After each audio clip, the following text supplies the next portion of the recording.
মুখ চোখের অবস্থা একদম জঘন্য হয়ে গেছে, লুম টুম দিয়ে একদম ভরে গেছে, তো একদম মানে আমার ফেসিয়াল হেয়ারের মুখটা কিন্তু অনেকটা কালো হয়ে গেছে। আমি এগুলো রিমুভ করবো আর স্কিনটাকে একটু যত্ন করবো, কারণ আসার পর আমাকে একদম তামিলি লাগছে, কেউ আমাকে চিনতে পারছে না, তো তাদের সামনে তো আমাকে যেতে হবে, একটু সুন্দর করতে হবে। তো চলো এবার আমি ফেসিয়াল হেয়ার গুলোকে রিমুভ করি।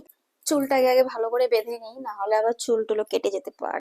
নিয়ে নিলাম অ্যালোভেরা জেল, এবার অ্যালোভেরা জেলটা ভালো করে লাগিয়ে নিব যেগুলো জায়গা থেকে আমি লোমগুলো ক্লিন করব।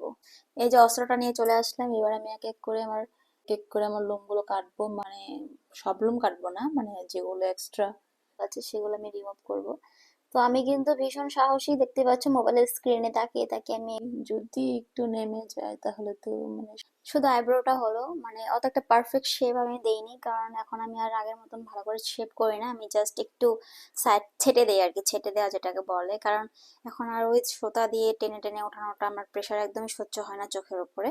তো তার জন্য কিন্তু আমি এটা ইউজ করি, আর এটা দিয়ে অত একটা সুন্দর প্রপার শেপ আসে না, মানে থাকলে সুন্দরই হয়, বাট আমার শেপটা যেহেতু নষ্ট হয়ে গেছিল তো আমি এইভাবে করে নিলাম। কয়দিনের পরে আবার তো চলে আসবে। তো এইবার আমি আমার এই গোপটা ঠিক করবো। তো চলো অফ ক্যামেরা করে নিই।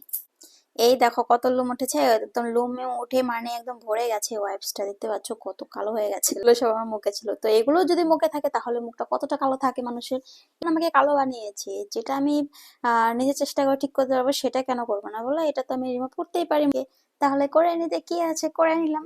একটু প্যাক লাগাবো, লাগিয়ে নিয়েছি প্যাকটা, এবার আমি 20 মিনিট রেখে তারপরে মুখটা ধুয়ে আসবো। তো চলো আজকের মতো এতটুকুই রাখছি, দেখা হবে আবার নেক্সট কোনো ভিডিওতে। টাটা।